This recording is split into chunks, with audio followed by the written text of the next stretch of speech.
ഭേദഗതി ബില്ലുമായിട്ടുള്ള ചർച്ചയില് രാജ്യസഭയിൽ ഇന്നലെ വലിയ വാക്പോരാണ് ഉണ്ടായിരിക്കുന്നത്. പ്രത്യേകിച്ച് ജോൺ ബ്രിട്ടാസും സുരേഷ് ഗോപിയും തമ്മിലുള്ള ഒരു വാക്പോരുകൾ, വാക് സാമർത്ഥ്യം എന്ന് തന്നെ പറയേണ്ടിയിരിക്കുന്നു. വളരെ സാഹിത്യപരമായിട്ടുള്ള പല വാക്പോരുകളും നമ്മൾ കേരള നിയമസഭയിൽ കണ്ടിട്ടുണ്ട്. അതുക്കും മേലെയുള്ള വാക്പോരുകളാണ് ഇന്നലെ രാജ്യസഭയിൽ നടന്നത്. പ്രത്യേകിച്ച് ജോൺ ബ്രിട്ടാസിന്റെ ചില പരാമർശങ്ങൾ, ചില വാക്കുകൾ അത് അതിര് കടന്നു എന്നുള്ളതാണ് ഇപ്പോൾ ചർച്ചയിൽ വരുന്നത്. അദ്ദേഹം ഇത്തരത്തിലാണ്, അതിലെ കുറച്ച് വിശദാംശങ്ങൾ ഇങ്ങനെയൊക്കെയാണ്. ക്രിസ്ത്യാനികളുടെ പേരിൽ മുതലക്കണ്ണീർ ഒഴുക്കുന്നവർ ഇവിടെ ഉണ്ട് എന്നാണ് ആദ്യം പറഞ്ഞത്. ഓരോ ദിവസവും ഉത്തരേന്ത്യയിൽ ക്രിസ്ത്യാനികൾക്ക് നേരെ ആക്രമണം നടക്കുകയാണ്. കഴിഞ്ഞ വർഷം മാത്രം 700 പേരായിരുന്നു. ഇവരിപ്പോൾ 2-3 ദിവസമായിട്ട് ഈസ, കേരള, ക്രിസ്ത്യാനി, മുനമ്പം എന്നൊക്കെ പറയുന്നു. സ്റ്റാൻ സ്വാമിയെ മറക്കാൻ പറ്റുമോ? ഒരു തുള്ളി വെള്ളം കഴിക്കാനാവാതെ കരഞ്ഞ മനുഷ്യനെ നിങ്ങൾ ജയിലിലിട്ട് കൊന്നു. 30 വെള്ളിക്കാശിനു വേണ്ടി ക്രിസ്തുവിനെ ഒറ്റിക്കൊടുത്തവരെ പോലുള്ള കഥാപാത്രങ്ങൾ ഇവിടെയുണ്ട്. ഇന്നൊക്കെ തരത്തിലുള്ള പരാമർശങ്ങൾ നടത്തിയ ബ്രിട്ടാസ് പിന്നീട് പറഞ്ഞത് വലിയൊരു വാക്കായിരുന്നു.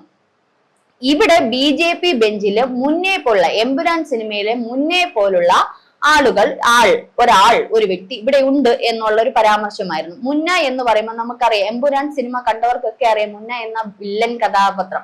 അതായത് ഗുജറാത്ത് കലാപവുമായി ബന്ധപ്പെട്ട് പൂർണ്ണ ഗർഭിണിയായ ഒരു സ്ത്രീയെ പീഡിപ്പിക്കുകയും ക്രൂരമായി ബലാത്സംഗം ചെയ്യുന്നതാണ് ആ മുന്ന എന്ന് പറയുന്ന വില്ലൻ കഥാപാത്രം. പിന്നീട് CPM ഈ പാർട്ടിക്കാർ തന്നെ പറയുന്നുണ്ട്, ഈ ഗർഭിണിയുടെ ഭ്രൂണത്തെ എടുത്ത് തൃശൂലത്തിൽ കൊളുത്തി എന്നൊക്കെ പറയുന്ന അത്രയും ഒരു നീച കഥാപാത്രമാണ് മുന്നേ എന്ന് പറയുന്നത്. അപ്പൊ ഗുജറാത്ത് കലാപവുമായി ബന്ധപ്പെട്ട ആ ഒരു സീനുകളിൽ മുന്നേ ആവിഷ്കരിച്ച ഒരു വില്ലൻ കഥാപാത്രവുമായി ബന്ധപ്പെട്ടാണ് ഇപ്പോൾ രാജ്യസഭയിലെ ഒരു BJP ബെഞ്ചിൽ അത്തരം മുന്ന ഇരിപ്പുണ്ട് എന്നുള്ളത്. ആരെയാണ് പരാമർശിച്ചതെന്ന് തികച്ചും എല്ലാവർക്കും പച്ചവെള്ളം കുടിക്കുന്ന ആർക്ക് വേണമെങ്കിലും മനസ്സിലാകുന്ന ഒരു കാര്യമാണ്. നരേന്ദ്രമോദിയാണ് ഗുജറാത്ത് കലാപത്തിൽ ഏറ്റവും മുന്നിട്ട് നിൽക്കുന്നത്. അതിന് കൂടെയുള്ളത് അമിത്ഷായുണ്ട്. അങ്ങനെ പല പേരുകളും ഉന്നയിക്കുമ്പോഴും ഇത് ആരെ ഉദ്ദേശിച്ചാണ്, ഏത് മന്ത്രിയെ ഉദ്ദേശിച്ചാണെന്നുള്ള കൃത്യമായിട്ടുള്ള വിവരം പറയാതെ പറഞ്ഞു എന്ന് തന്നെ പറയാം. പക്ഷെ നമ്മൾ കൊലപാതകി എന്ന് പറയും, കലാപം നടന്നവൻ എന്ന് പറയും, അതുപോലെ തന്നെ സ്മഗ്ലിംഗ് ചെയ്തവർ എന്ന് പറയും, അങ്ങനെ ഇങ്ങനെയൊക്കെ നമ്മൾ പരസ്പരം രാഷ്ട്രീയ പരാമർശങ്ങളും രാഷ്ട്രീയ പോരുകളും ഒക്കെ നമ്മൾ കണ്ടിട്ടുണ്ട്. പക്ഷെ തികച്ചും വ്യത്യസ്തമായിട്ട് ആ ഒരു കഥാപാത്രവുമായിട്ട് ബ്രിട്ടാസ് അങ്ങനെ താരതമ്യപ്പെടുത്തുന്നത് വളരെ നീചമാണ്, വളരെ വൃത്തികെട്ട ഒരു ഭാഷയാണ്. നമ്മളൊരു ചീത്ത വാക്ക് ഉപയോഗിക്കുന്നതിനേക്കാളും അപ്പുറം ഒരു വൃത്തികെട്ട ഭാഷയായിട്ടാണ് എനിക്ക് തോന്നുന്നത്. കാരണം ആ ഒരു പൂർണ്ണ ഗർഭിണിയെ, ഒരു പൂർണ്ണമായ ഗർഭിണി എന്ന് പറയുമ്പോൾ നമുക്കറിയാം, നമ്മൾ അത്രയും വിശുദ്ധതയോടെ, അല്ലെങ്കിൽ നമ്മളുടെ ഭാരതീയർ ഒരു ഗർഭിണിയെ കണ്ടാൽ അത് ആണെന്നോ പെണ്ണെന്നോ ഇല്ല, ഒരു ആണാണെങ്കിൽ ഒരു പുരുഷനാണെങ്കിൽ ഒരു സ്ത്രീ ഗർഭിണിയാണെങ്കിൽ അത്രയും മര്യാദയും ബഹുമാനവും നമ്മളുടെ ഭാരതീയ ജനവിഭാഗം കൊടുക്കാറുണ്ട്. അതുപോലെ തന്നെ മറ്റുള്ള സ്ത്രീകളാണെങ്കിൽ ഒരു ഗർഭിണിയെ കണ്ട് അത്രയും നമ്മൾ ബഹുമാനിക്കുകയാണ് ചെയ്യുന്നത്. കാരണം ഒരു കുഞ്ഞിനെ ഉദരത്തിൽ പേറുന്ന ഒരു സ്ത്രീ എന്നുള്ളൊരു ബഹുമാനം എല്ലായിടത്തും, എല്ലാ കാഴ്ചപ്പാടും അത് താഴ്ന്ന സമൂഹം എന്നില്ല, ഉയർന്നവരെന്നില്ല, എല്ലാവരെയും നമ്മൾ ആ സ്ത്രീകളെ അങ്ങനെയാണ് ബഹുമാനിക്കുന്നത്. അങ്ങനെയുള്ള ഈ ഒരു ഭാരത നാട്ടിൽ പൂർണ്ണ ഗർഭിണിയെ ബലാത്സംഗം ചെയ്യുക എന്ന് പറയും. പൂർണ്ണ ഗർഭിണിയെ കൊല്ലുക എന്നല്ല, ബലാത്സംഗം ചെയ്യുന്ന ക്രൂരനായ ഒരു വില്ലനായിട്ടാണ് നമ്മുടെ പാർലമെന്റ്, നമ്മുടെ രാജ്യസഭയിൽ ഇരിക്കുന്ന ഒരംഗത്തെ ബ്രിട്ടാസ് വിശേഷിപ്പിച്ചത്. ഇതിലും ഭേദം കൊല്ലുക എന്നുള്ള ഒരു പദമായിരുന്നു എത്രയോ ഭേദമായിരുന്നു, അല്ലെ കൊലയാളി എന്നൊരു പദം എത്രയോ ഭേദമായിരുന്നു എന്ന് എനിക്ക് തോന്നി.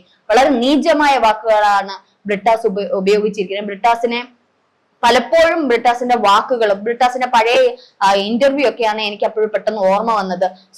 ഇപ്പൊ എമ്പുരാൻ വിഷയവുമായി ബന്ധപ്പെട്ട് ബ്രിട്ടാസ് ഇത്തരത്തിലുള്ള വാക്പ്രയോഗം നടത്തിയപ്പോൾ എമ്പുരാനോടും പൃഥ്വിരാജിനോടുമുള്ള അമിതമായ സ്നേഹമാണ്, അല്ലാതെ മലയാളി ജനതയെ ഓർത്തുള്ള വിഷമോ അല്ലെങ്കിൽ ഇത്തരത്തിലുള്ള ഗുജറാത്ത് കലാപത്തെ ഓർത്തുള്ള വിഷമോ അല്ലെങ്കിൽ ഒരു രാഷ്ട്രീയ കളിയോ ഒന്നും ആണെന്ന് എനിക്ക് തോന്നുന്നില്ല.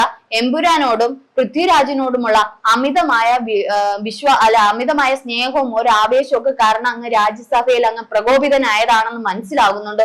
പക്ഷെ ഉപയോഗിച്ച വാക്കുകൾ സൂക്ഷിക്കുക. ഒരിക്കൽ ബ്രിട്ടാസ് പൃഥ്വിരാജുമായിട്ടുള്ള ഇന്റർവ്യൂ ആണ് എനിക്ക് പെട്ടെന്ന് ഓർമ്മ വന്നത്. കാരണം പൃഥ്വിരാജിന്റെ വിവാഹ ശേഷം ജോൺ ബ്രിട്ടാസ് കൈരളിക്ക് ഒരു ഇന്റർവ്യൂ കൊടുത്തിരുന്നു. അതില് ആ ഒരു അഭിമുഖത്തില് ബ്രിട്ടാസും സുപ്രിയയുടെയും പൃഥ്വിരാജിന്റെയും വിവാഹ ജീവിതത്തിലെ അവരുടെ കുടുംബ ജീവിതത്തിലേക്കും അവരുടെ പേഴ്സണൽ മാറ്റേഴ്സിലേക്കും കടന്നപ്പോൾ കുറിക്കൊള്ളുന്ന ഉത്തരവുമായിട്ടാണ് സുപ്രിയ അന്ന് കൊടുത്തത്.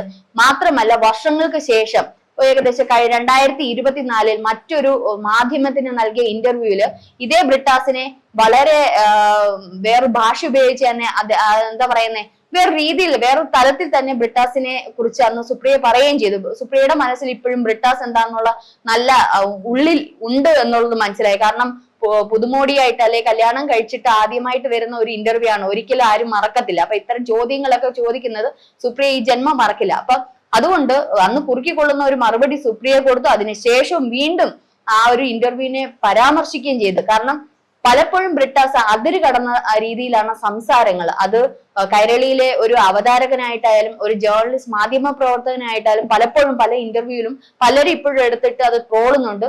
അന്നേ ബ്രിട്ടാസിന് ഈ ചില കാര്യങ്ങൾ അമിതമായിട്ടുള്ള ആവേശം, അമിതമായിട്ടുള്ള വാക്സാമർത്ഥ്യം ഉണ്ട്. പക്ഷെ ആ വാക്സാമർത്ഥ്യം ഇപ്പോൾ അങ്ങേയറ്റം പരിധി ലംഘിച്ചു എന്ന് തന്നെ പറയാം. ഇപ്പോൾ പറയാൻ ആഗ്രഹിക്കാത്ത കാര്യങ്ങൾ പറയാൻ മലയാളം തെരഞ്ഞെടുത്തിരിക്കുകയാണ് ബ്രിട്ടാസ് എന്ന് JP നഡ്ഡ ഒരു വിമർശനം നടത്തിയിരുന്നു. സഭയിൽ ബ്രിട്ടാസ് പറയേണ്ടാത്ത കാര്യങ്ങൾ പറയാൻ ബ്രിട്ടാസ് മലയാളമാണ് തെരഞ്ഞെടുക്കുന്നത്. അത് കറക്റ്റ് ആണ്. അതായത് വേണ്ടാത്ത കാര്യങ്ങൾക്ക് മലയാളം തെരഞ്ഞെടുക്കും, അല്ലാത്ത കാര്യങ്ങൾക്കൊക്കെ ഇംഗ്ലീഷിൽ അവിടെ വലിയ കട്ടിയായിട്ടുള്ള, എനിക്ക് തോന്നുന്നു ശശി തരൂരോ അല്ലെങ്കിൽ ഈ പറഞ്ഞ പൃഥ്വിരാജിന്റെ ഇനി പഠിച്ചെടുത്തയാണോ ഇത്തരം വേർഡ്സുകൾ കടിച്ചാ പൊട്ടാത്ത ഇംഗ്ലീഷ് ഒക്കെ ചില സമയത്ത് പറയും. പക്ഷെ അതിന്റെ മീനിങ്സ് എന്താണെന്ന് ബ്രിട്ടാസിന് അറിയാമോ എന്നുള്ളതും എനിക്കറിയില്ല.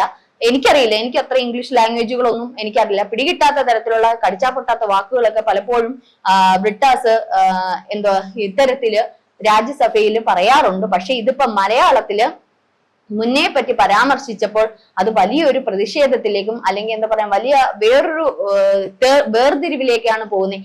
ഇത്തരത്തിൽ എമ്പുരാനെ പറ്റി രാജ്യസഭയിൽ മാത്രം ആക്രോശിക്കാൻ എന്താണ് ഈ സിനിമയിൽ ഉള്ളതെന്നുള്ളത് മനസ്സിലാകുന്നില്ല.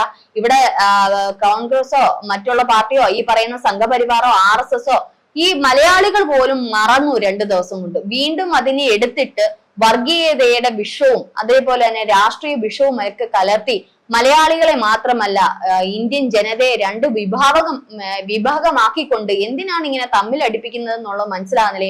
എമ്പുരാന്റെ വഴിക്ക് വിടൂ, പൃഥ്വിരാജിന്റെ വഴിക്ക് വിടൂ. ഏതായാലും ഗോകുലം ചിട്ടി ഫണ്ടിന് ഇന്ന് ED എന്താ പറയുക റെയ്ഡ് നടത്തിക്കൊണ്ടിരിക്കുകയാണ്. ഇനി ബാക്കിയുള്ള തുടർ വിഷയങ്ങൾ, ആവിഷ്കാര സ്വാതന്ത്ര്യത്തിനെ പറ്റിയുള്ള തുടർ വിഷയങ്ങളൊക്കെ ഈ ഒരു ED റെയ്ഡിന് ശേഷം നമുക്ക് മനസ്സിലാക്കാൻ പറ്റും എന്താണെന്നുള്ളത്. എന്തായാലും 200 കോടി ക്ലബില് നല്ല മാർക്കറ്റിംഗ് സ്ട്രാറ്റജിയുമായിട്ട് എമ്പുരാൻ മുന്നേറി അതിലെ എന്തെങ്കിലും ഭാഗം ആണോ ഈ ബ്രിട്ടാസിനെ കൊണ്ട് ഇത്തരത്തിൽ പറയിക്കുന്നതെന്നും മനസ്സിലാകുന്നില്ല. ഏതായാലും എമ്പുരാൻ അങ്ങ് കത്തി നിൽക്കുകയാണ് ബ്രിട്ടാസിന്റെ ഉള്ളില്.